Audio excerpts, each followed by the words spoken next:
उनके पास इच्छा मृत्यु का वरदान है। तुम्हें ये मालूम नहीं दुर्योधन, तुम्हारी लैक ऑफ इंटेग्रिटी और कैरेक्टर के चलते भीष्म पितामह तुम्हारे साथ युद्ध कर रहे हैं, पर दिल से वो आज भी पांडवों के साथ खड़े हैं। दुर्योधन की मानसिकता देखो, उनको पांडवों की टीम में कोई नहीं देखा।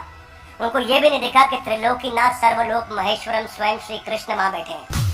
जब तक आपको सामने वाले की डेप्थ, उसकी सप्लाई चेन की, उसके सप्लाई की और उसके सप्लायर की नहीं पता चलेगी, तो आपको समझ नहीं आएगा कि वो लड़ेगा कितना लंबा।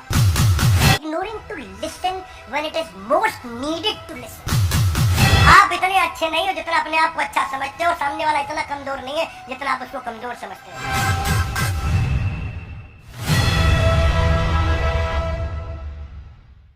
ग्रंथराज श्रीमद् भगवद गीता की तो स्वागत है आपका आज के इस नए वीडियो में भगवद गीता का पहले अध्याय का 10वां श्लोक। तो क्या श्लोक है, आप मेरे पीछे दोहराएंगे। अपर्याप्तम तदस्माकं बलम भीष्माभिरक्षितम् पर्याप्तम त्विदमेतेषां बलम भीमाभिरक्षितम्। क्या कहते हैं यहाँ पे? दुर्योधन कह रहे अपर्याप्तम, मेरी जो सेना की ताकत है वो क्या है? अनलिमिटेड।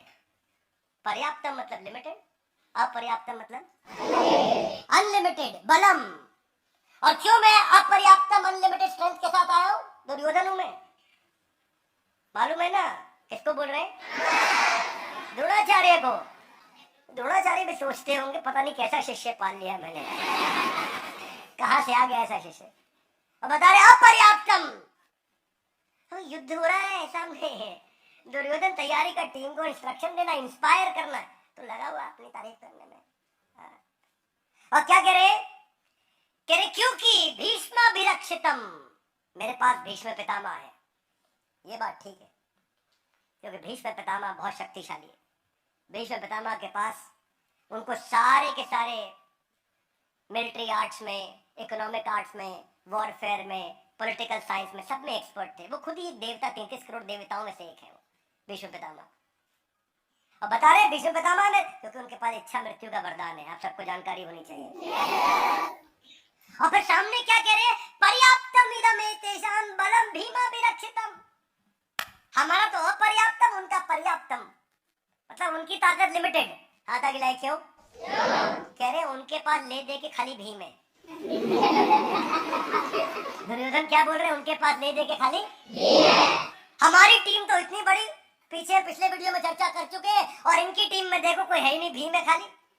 ले दे के इन्होंने केवल भीम का नाम लिया। Let's read the translation. हमारी शक्ति अपरिमेय है और हम सबके पास पितामह द्वारा भली भांति हम संरक्षित हैं, जबकि पांडवों की शक्ति देख लो, वो तो केवल भीम है। उनको पता है भीम क्यों याद है? भीम भी ना बोलते वो श्लोक में दुर्योधन। भीम भी उनको इसलिए याद आया क्योंकि बचपन में उन्होंने भीम से खूब कुटाई खाई थी। इस चक्कर में केवल भीम याद आया उनको। अर्जुन याद नहीं आया, युधिष्ठिर याद, कोई याद नहीं। अर्जुन है भाई, तुम्हें अर्जुन याद नहीं आ रहा है।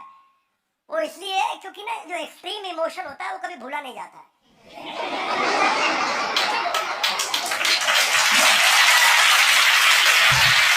अब वो बचपन में जो हाल भीम करते थे, उधर उठा पटक, उधर उठा पटक, हर खेल में वो जो अपने खेल खेलते थे, कुश्ती कराते थे उनको, उसमें भी भीम मौका ढूंढते थे कि इसको उठा के पटकूं मैं दुर्योधन को। उस चक्कर में उसको कोई याद नहीं रहा। आप सबको याद है अमेरिका में ट्विन टावर में जो अटैक किया, कौन से साल में किया? 9/11। मुंबई में कब किया? 26/11। क्यों? एक्सट्रीम इमोशन है, याद रहता है। इंडिया श्रीलंका से वर्ल्ड कप क्रिकेट दूसरी बार जो फाइनल में वर्ल्ड कप जीता, कौन से साल में जीता? पहली बार कब जीता? 83। हाथ आगे लाइए। एक्सट्रीम इमोशन, एक्सट्रीम इमोशन याद रहता है। अब ये भाई साहब परसों रात को क्या खाना खाया इनको याद नहीं, किसी को याद नहीं। लेकिन आज से 10 साल पुराना, 20 साल पुराना इंसिडेंट आपको याद है? 26/11, 9/11। क्या मेरी बात समझ आ रही है? परसों आपने क्या कपड़ा पहना आपको याद नहीं, लेकिन 12 साल 20 साल पुराना इंसिडेंट किसी ने आपकी बेइज्जती करी होगी तो हर एक को याद होगा। Yes no? वही भगवद गीता में आ गया आज। वही दुर्योधन का हाल दिख रहा है। मैं भी सोच रहा था कि दुर्योधन की मानसिकता देखो, उनको पांडवों की टीम में कोई नहीं देखा। उनको ये भी नहीं दिखा कि त्रिलोकीनाथ सर्वलोक महेश्वरम स्वयं श्री कृष्ण वहां बैठे हैं, उनको वो भी नहीं दिख रहा है। उसको खाली भीष्म पितामह अपनी साइड से दिख रहे हैं। हल्के में ले रहे हो।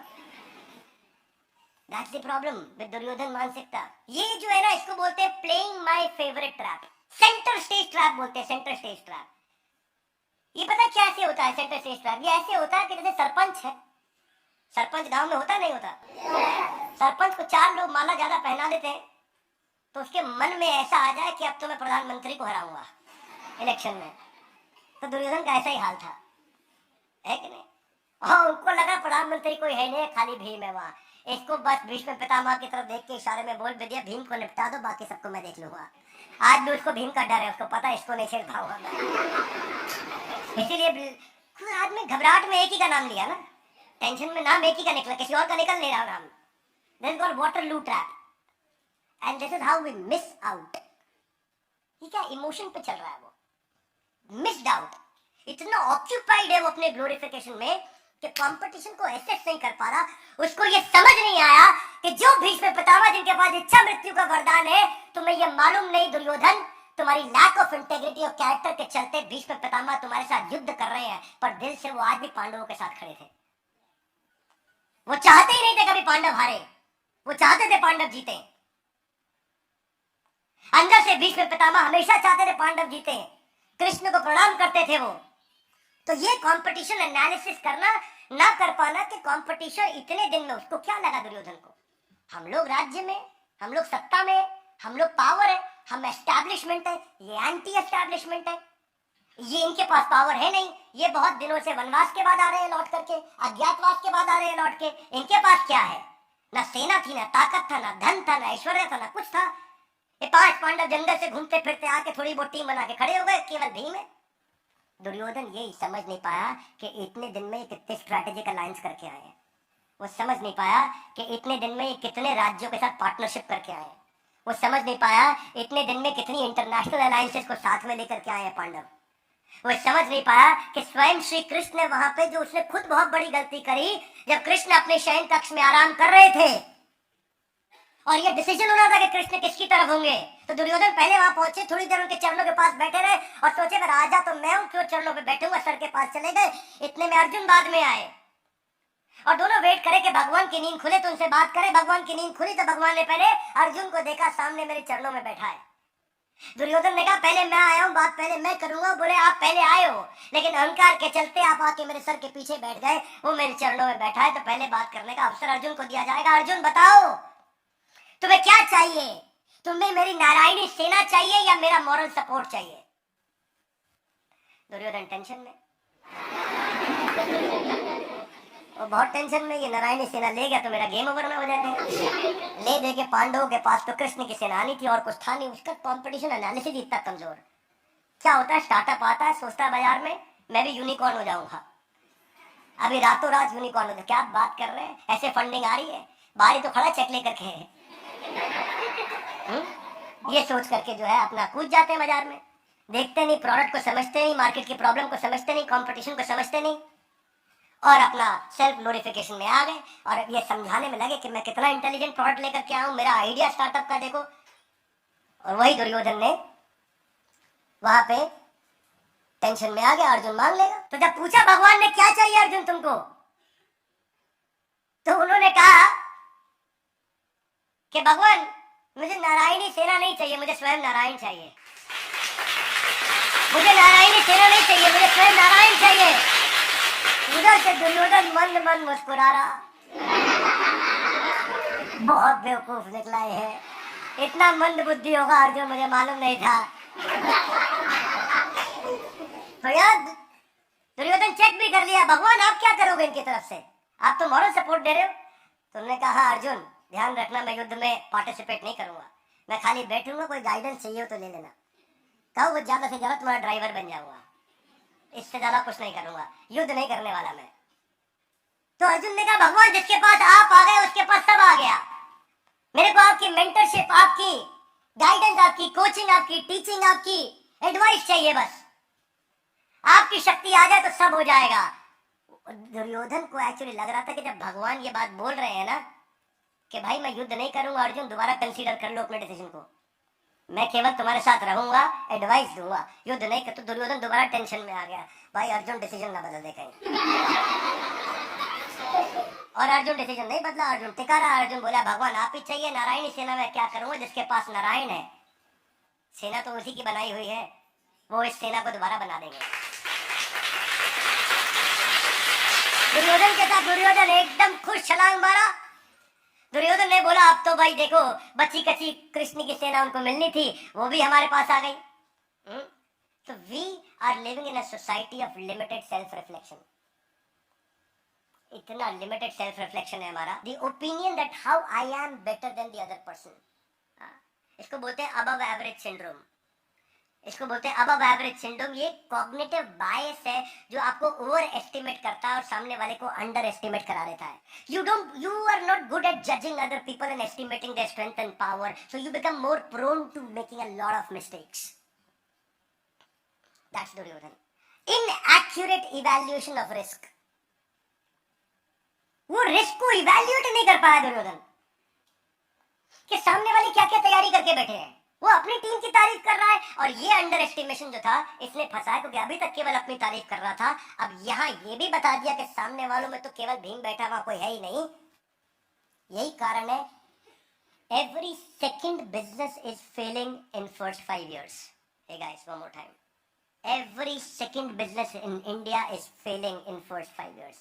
पहले 5 साल में हर दूसरा बिजनेस जाके खत्म हो जाता है, यानी कि 50% बिजनेस पहले 5 साल में खत्म हो रहे हैं। जबकि पुराना डेटा क्या है 2016 का, 90% बिजनेस हर 5 साल में खत्म हो जाते हैं। और वो क्यों है? क्योंकि आप राइवल्स को नहीं समझ रहे और कंज्यूमर को नहीं समझ रहे। देखिए ये एनालिसिस कैसे होता है, एक तो होता है इर्रेगुलर एनालिसिस। आप रेगुलरली नहीं एनालिसिस कर रहे हैं कि इतने दिन में अपने गुप्तचर भेज के देखे कि पांडु के पुत्र क्या क्या करके आए हैं। You should have send your team कि पिछले 1 साल में पांडु के पुत्रों ने किया कि आप तो लाख ग्रह में लगे। आपको इंटेलिजेंस नहीं, या फिर टू नैरो एनालिसिस और too wide analysis. Too narrow analysis मतलब अपनी तारीफ करते जा रहे हैं, और टू वाइड एनालिसिस मतलब आप एक्चुअली एसेंसी मिस कर गए। इतना दूर से इतना बड़ा इतना दूर से इतना हेलीकॉप्टर व्यू देखा कि आपको एक्चुअली समझ ही नहीं आया कि हुआ क्या, पीछे टीम कितनी है और कितनी डेप्थ है और कितनी विड्थ है और क्या वाइड असॉर्टमेंट है कि डीप असॉर्टमेंट है कि स्क्रैम्बल्ड असॉर्टमेंट है, आपको समझ ही नहीं आया। ये सारे डेंजरस है। आपको ये पता नहीं कि सामने वाली टीम की लिक्विडिटी क्या है, उसकी प्रॉफिटेबिलिटी क्या है, वो कितना कैश रख के बैठा है कंपटीशन। जब जियो आया था बाजार में इतना कैश लेकर के आया था कि सबका गेम ओवर किया उसने। आपको राइवल को समझना चाहिए कि एयरटेल इतनी बड़ी स्ट्रेंथ से केवल एयरटेल बचा, बाकी सबका मर्जर डीमर्जर और सबका गेम ओवर हो गया। आप जानते हैं जियो का सारा एक्सपीरियंस, कितने लोग तेजी से जियो पर स्विच किए। जब तक आपको सामने वाले की डेप्थ, उसकी सप्लाई चेन की, उसके सप्लाईज की और उसके सप्लायर की नहीं पता चलेगी तो आपको समझ नहीं आएगा कि वो लड़ेगा कितना लंबा।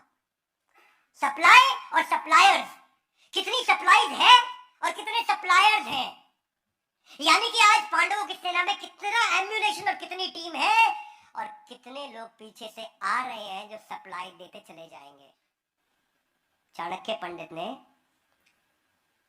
धनानंद को समाप्त करने के बाद या उसी दौरान चंद्रगुप्त मौर्य के साथ में मिलके सिकंदर की टीम को उसकी सप्लाई काट के खत्म किया था। पोरस ने भी यही किया। Are you with me loudly? Yes, no?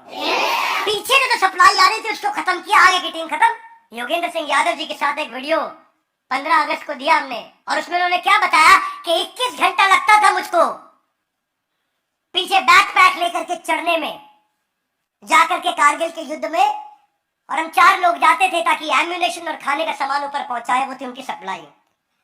और हमेशा कंपटीशन देखता है कि सप्लायर और सप्लाईज को खत्म कर दो, इसका गेम ओवर हो जाएगा। यहाँ दुर्योधन लगा हुआ था कि मुझको हल्के में ले रहे हो।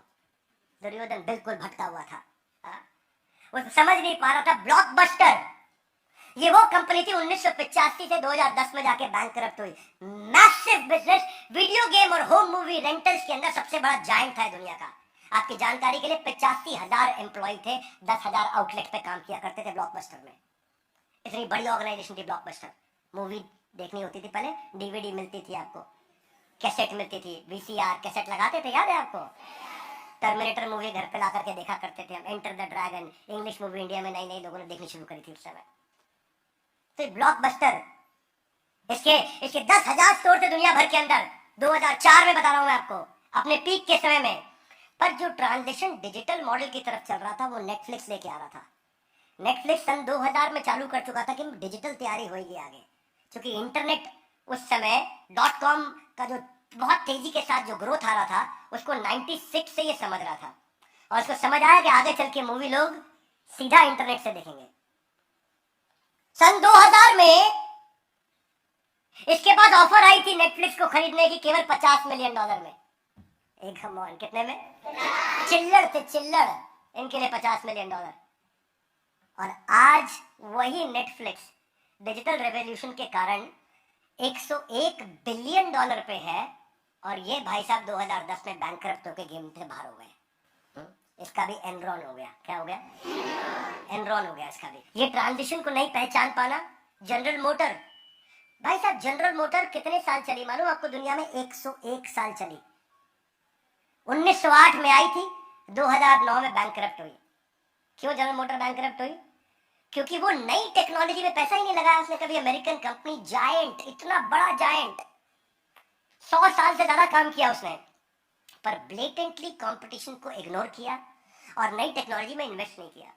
और सबसे प्यारा उदाहरण जो आप सब जानते हैं, जिसकी आप रोज बात करते हैं, वो कौन था? नोकिया। क्यों नोकिया का गेम ओवर हुआ? सबसे बड़ा कारण क्या था? नोकिया को लगता था मेरी ब्रांड की रिकॉल बड़ी है, बस मैं लेट भी लाऊंगा मोबाइल चलेगा, लोग फिर भी मेरे पास आएंगे।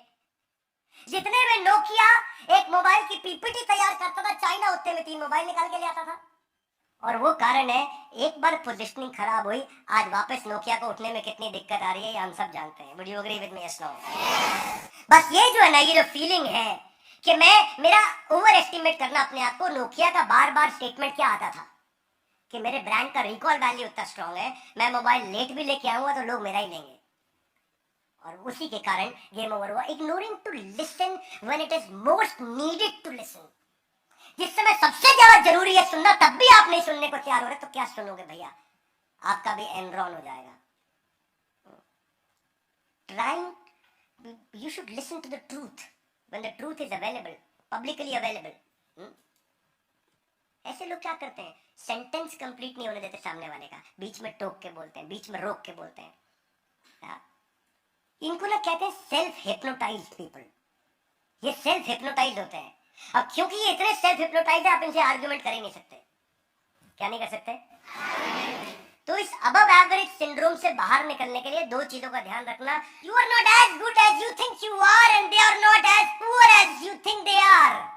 आप इतने अच्छे नहीं हो जितना अपने आप को अच्छा समझते हो, सामने वाला इतना कमजोर नहीं है जितना आप उसको कमजोर समझते हो। इसकी कम से कम तैयारी करके चलिए। एक दुर्योधन सिंड्रोम से बाहर कैसे आ जाए? लर्निंग करके। कैसे आ जाए? लर्निंग करके। रोज इन्वेस्ट करें अपने लर्निंग पे। दाएं हाथ आगे लाइए, बोलिए आज से अपनी लर्निंग पे रोज समय लगाऊंगा। ये वचन लेना चाहिए हर इंसान को, ये वचन लेना चाहिए कि मैं ये वचन लूंगा, अपनी लर्निंग पे लगाऊंगा।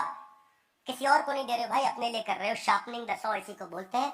यही अब्राहम लिंकन बोलते थे, अगर मेरे को पेड़ काटने के लिए आरी दी जाएगी तो 8 घंटे में मैं 6 घंटा धार लगाऊंगा और 2 घंटे में इतनी पेड़ काट दूंगा जितना कोई हिसाब नहीं जोड़ पाएगा, क्योंकि वो धार लगाना है। इसको क्या लगाना है? नहीं तो आप अपॉर्चुनिटीज को मिस कर जाओगे। एप्पल और माइक्रोसॉफ्ट इतने बड़े जगरनॉट्स बनते ही नहीं अगर स्टीव जॉब्स के पास उसका स्टीव वॉजनियाक नहीं होता और बिल गेट्स के पास उसका अपना पॉल एलन नहीं होता। नहीं तो स्टीव जॉब्स ये बोल सकता था, अहंकार विमूढ़ आत्मा करता हमिति मन्यते, मैं ही सब कुछ हूं। नहीं बोला। उसने हमेशा स्टीव वॉजनियाक को साथ रखा, उसने पॉल एलन को साथ रखा।